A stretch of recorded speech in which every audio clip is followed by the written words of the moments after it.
Masmavi Mutfakta'ya hoş geldiniz. Sevgili arkadaşlarım, böyle inanılmaz bir poğaça yok diyorum. Çocukların beslenmesine buzluğa atmak için kabarıklığına ve yumuşaklığına bakar mısınız? Tüm detaylarıyla hemen başlıyorum. İyi seyirler dilerim.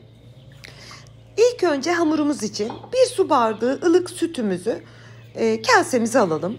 Bir su bardağı ılık su, yani sütü dolaptan alın, suyu biraz kettle'da ısıtıp dökerseniz ikisi birden ılık olur. Yani bu da benim pratik çalışma tekniğim diyebilirim. 2 yemek kaşığı dolusu şeker, 1 paket maya, bunları güzelce bir karıştıralım ve tezgahta bir 7-8 dakika bekletelim. Mayamız, bakın sevgili arkadaşlarım, şöyle üst kısma köpürerek çıkmış olsun. 10 dakikada bekletseniz olur. Şimdi tarifimize devam edelim. Bir tam yumurta, bir yumurta akı, bir yumurta sarısını kenara ayırdık yüzeyine sürmek için. Yarım su bardağı sıvı yağ. Ben bunların hepsini gram olarak da açıklama bölümüne yazacağım. 1 yemek kaşığı dolusu sirke. Ben elma sirkesi kullandım, üzüm de olur. 1 tatlı kaşığı tuz ekleyelim ve hepsini güzelce karıştıralım. Bakın şimdi şöyle yağ ayrı, süt ayrı duruyor, görüyorsunuz. Hepsi bağımsız hareket ediyor. Biz bunları şimdi bir birleştirip bağlayacağız. Bakın sevgili arkadaşlarım, böyle tamamen tek bir sıvı halinde birleşmiş hale getirdik. Şimdi unumuzu ekleyerek poğaça hamurumuzu yoğuralım. Toplam un miktarı bende 5,5-6 su bardağı diyebilirim. 5,5 su bardağı bende tam denk düştü. Lütfen dikkatli ekleyin. Hamurunuz çok sert olmasın. Şöyle bir kabaca toparlıyorum ve kenarda ayırmış olduğum tereyağımız var. Bir dolu yemek kaşığı diyebilirim size. Gram olarak da 60 gramdı. Onu ekleyelim ve şimdi yoğurmaya başlayalım. Hemen siz izlerken ben birkaç püf noktası vereyim. Bu bir poğaça hamuru olduğu için poğaçanızın da videonun başında gördüğünüz gibi anormal bir şekilde kabarık ve yumuşak olması için yoğurmak çok önemli. Neden? Çünkü unumuzun içinde gluten var. Bu gluten tamamen yayılırsa, parçalanırsa poğaçanız çok güzel böyle açılır, kek gibi olur, yani pandispanya gibi olur. Şimdi kabaca elimle bir toparladım hamuru. Şöyle 1 dakika bir yoğurdum yalancıktan. Sonra tezgaha bolca un serpip yarım yoğurduğumuz hamuru tezgaha alalım. Ve sevgili arkadaşlarım, tezgahta baktınız ki elinize çok yapışıyor, biraz un serperek tezgahın üstünde 5 dakika yoğurun. Bakın ben şimdi nasıl yoğurduğumu size göstereceğim. Elimi de iyice unladım. İlk başta çok basmıyorum. Çünkü hamur henüz daha yağı tam emmedi. Çok basarsanız eliniz yapışır, işiniz zorlaşır. Çok yapışınca biraz un serpin.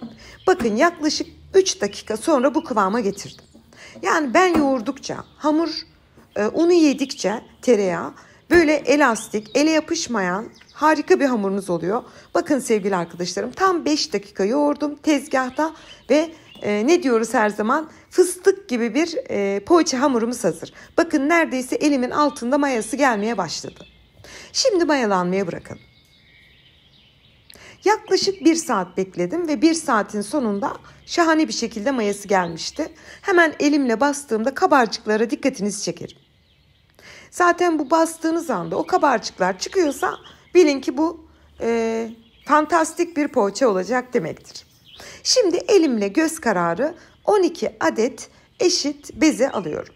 Yani bu verdiğim tarifin her bir poğaçası bir kişiyi doyurur diyebilirim. 12 adet yapıyorum. Şayet minik yapacaksanız 24 adet de yapabilirsiniz. Şimdi poğaçamızın iç harcı olarak farklı bir şey denedim sevgili arkadaşlarım ve çok güzel oldu. Bunu bir pastanede yemiştim. Toplam 150 gram krem peynir ve 100 gram da taze süzme peynir kullandım. Onun içerisine de 10 tane çekirdeğini çıkardığım siyah zeytini minik minik doğrayarak ekledim. Hem krem peynir, hem süzme peynir, hem zeytin, İnanın ki şahane bir iç harcınız oluyor. Ama yoksa evde normal peynirle de yapabilirsiniz. İçine zeytin doğrayın, hiç sorun değil. Şimdi bir tane bezeyi, yani ilk başta aldığım bezelerden bir tanesini, hani onun mayası biraz tezgahta geldi ya, daha da yumuşadı. Onu elimle 12-13 santimde çapında açıyorum. İçerisine 1 tatlı kaşığı peynirli harcımızdan, peynirli zeytinli harcımızdan güzelce sürelim.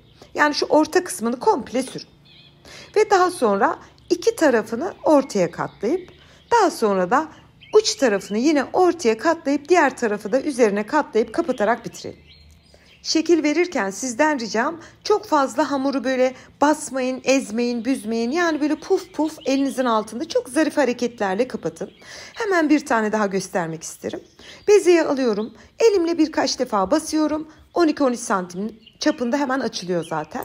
Bir tatlı kaşığı dolusu krem peynirimizden güzelce sürelim, zeytinli. İki ucunu kapatıp şeklini vererek bitiriyoruz. Bu şekil, yaptığınız bu şekilde fırında kabarmasına büyük etken sağlıyor. Aslında dekorasyon olarak değil, katlama işlemi uyguluyoruz. Ekşi mayada uyguladığımız gibi bir nevi. Ve bütün poğaçalarımızı aynı şekilde yapıp bitirdim. Verdiğim bu tariften 12 adet jumbo poğaçamız çıktı. Şimdi küçücük görüyorsunuz sevgili arkadaşlarım. Yüzeyini bir kapatalım. 25-30 dakika tezgahta tepsi mayasını dinlendirelim. Ve 30 dakikanın sonunda tam 2 kat kabardı. Çok güzel görünüyorlar. Biliyorsunuz en başta bir yumurta sarımızı kenara ayırmıştık. Hemen onu da göstermek isterim. Yumurta sarısının mutlaka yüzeyini kapatın. Yoksa bu 1 saatlik sürede kurur. Sarınız çöpe gider. Yani onu bir daha parçalayamazsınız da. İçerisine 1 yemek kaşığı süt ilave edip güzelce açalım. Onu da poğaçaları böyle basmadan, yani böyle fırçayla çok kibar kibar deyin.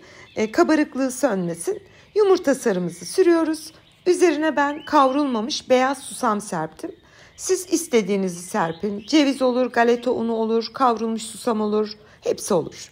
Susamı serptikten sonra tam orta kısımlarına da bir tutam çörek otu serperek bitiriyorum. Ve biliyorsunuz sevgili arkadaşlarım, ben bu tarz tariflerde arıtılmış suyla üzerine şöyle elimle birkaç defa çırpıyorum. Tepsiye su ekliyorum yani. Bu şekilde kabarmasına güzel bir etki sağlıyoruz. Poğaçamız fırına gitmek için hazır. Önceden ısınmış alt üst ayar 180-190 derece fırında 35-40 dakika pişmeye gönderdim. Yani 30 dakikada yeterli olabiliyor bazı fırınlarda. Ve fırından çıktı sevgili arkadaşlarım. Gerçekten bu tarifi deneyince bana yorum olarak yazın. Ve diyeceksiniz ki hayatımızda yaptığımız en güzel poğaçaydı. Çok güzel, çok geliştirerek uyguladığım yine tariflerimden bir tanesi.